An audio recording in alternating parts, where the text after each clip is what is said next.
Our rights are given to us by God, and no earthly force can ever take those rights away.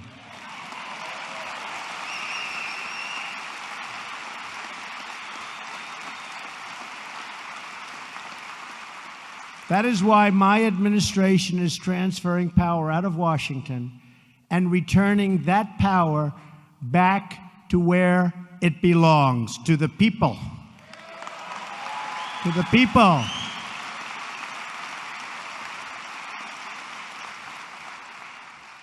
The fake media is trying to silence us, but we will not let them, because the people know the truth.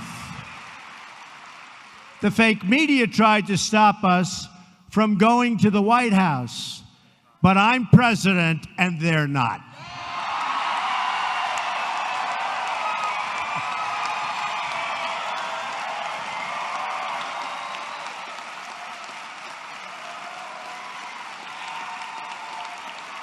Thank you.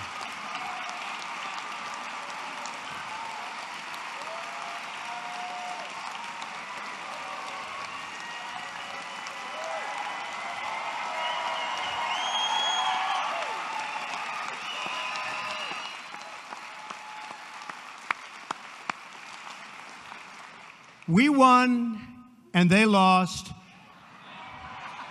The fact is, the press has destroyed themselves because they went too far.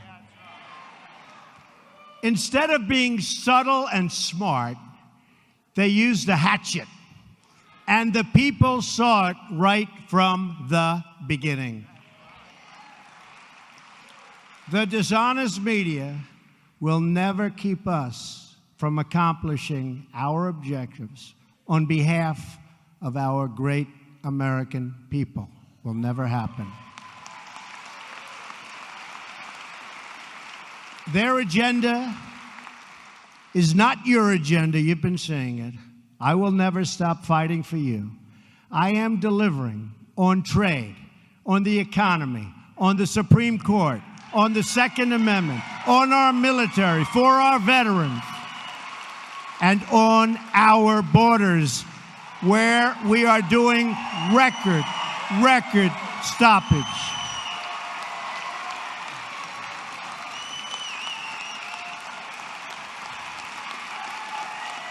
Thank you.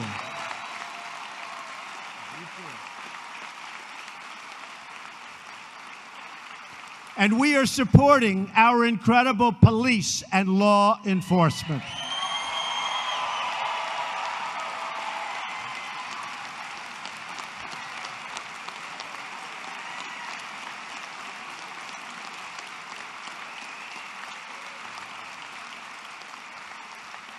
We will save American lives, protect American sovereignty, and we will ensure the forgotten men and women of our country are never forgotten again.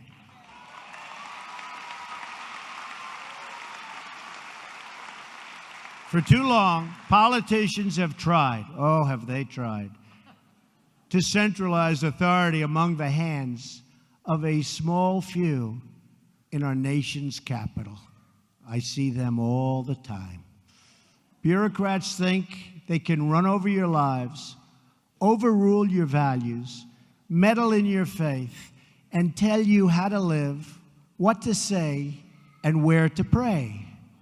But we know that parents, not bureaucrats, know best how to raise their children and create a thriving society.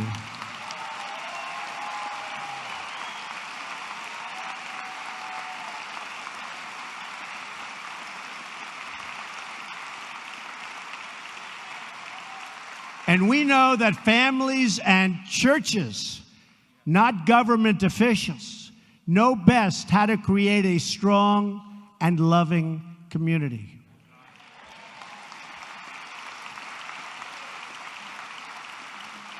And above all else, we know this. In America, we don't worship government, we worship God.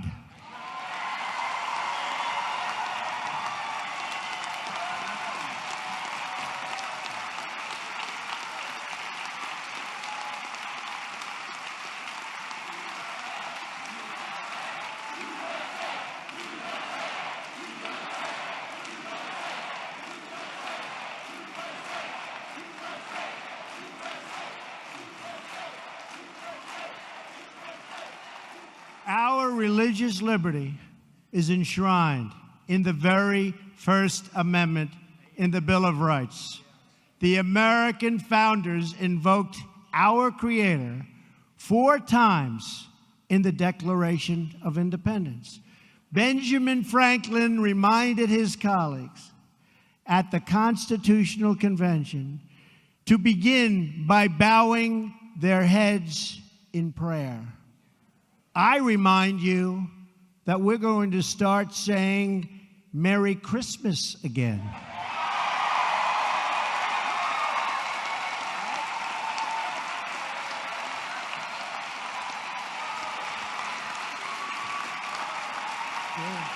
True. Inscribed on our currency are the words, "In God we trust." But not only has God bestowed on us the gift of freedom, He's also given us the gift of heroes willing to give their lives to defend that freedom. You just stood. In every struggle against evil throughout our history, as America's service members have huddled around campfires and sought refuge in foxholes, they've called on their Creator for support.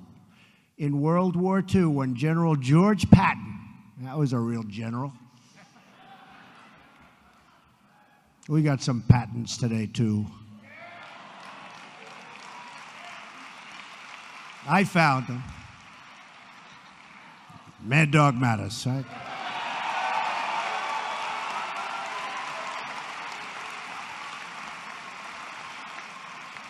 And he doesn't like doing a lot of talking, but I want to tell you, ISIS, it's a whole different ballgame, folks.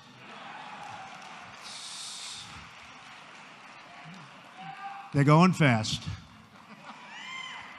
But when Patton ran into a problem that he couldn't solve, he knew what to do. He prayed. Frustrated by rains that were stalling the advance of his Third Army across Europe, in early December 1944, horrible weather, Patton asked an Army chaplain to come up with a good prayer for the weather. Patton then had 250,000 copies of that prayer printed and distributed to the soldiers of the Third Army just before the Battle of the Bulge. That was a big one. Did very well there. 500,000 American soldiers fought that pivotal battle of the Second World War. One of those soldiers is here with us tonight. His name is Harry F. Miller. Where's Harry? Where's Harry? Harry, stand up, Harry.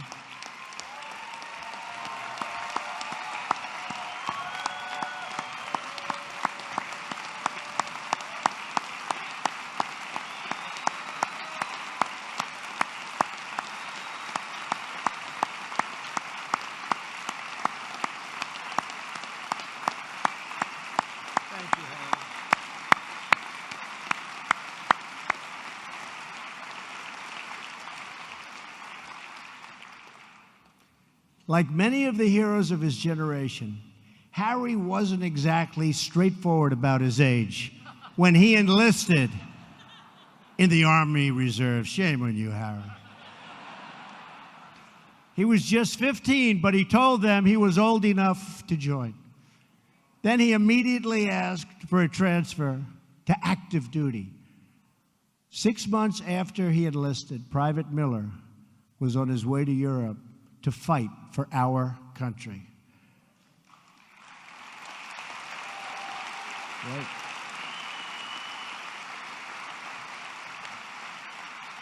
A couple of months after that, he was in the freezing cold. How cold was it, Harry? Cold. He said really cold. And driving range of Belgium with the 740th Tank Battalion attached to the 82nd Airborne. As the Battle of the Bulge began, Harry got his orders to go find tanks at a weapons storage facility. When he arrived, he says, he and his friends found nothing but tanks. They were all over the place, right? Nothing but tanks. But they didn't let the tanks stop them. Out of what spare parts they could find, and through sheer grit and resolve, they somehow managed to repair 3 of those tanks and get them all set for action and ready to fight. And before long, those 3 tanks were nose to nose with the lead elements of a German SS Panzer division, and that was tough stuff. In a short time, those tanks had knocked out the first 3 tanks of the enemy, and the entire German division retreated. They left. Good. That's good, Harry.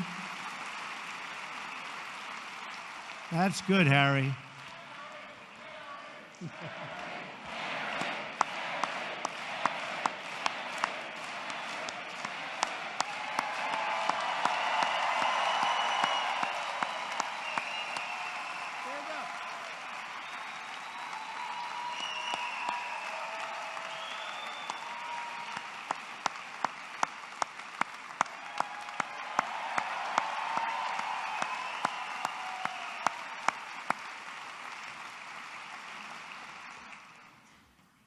Harry fought through the battle and the rest of the war, and he went on to serve our armed forces for 22 years,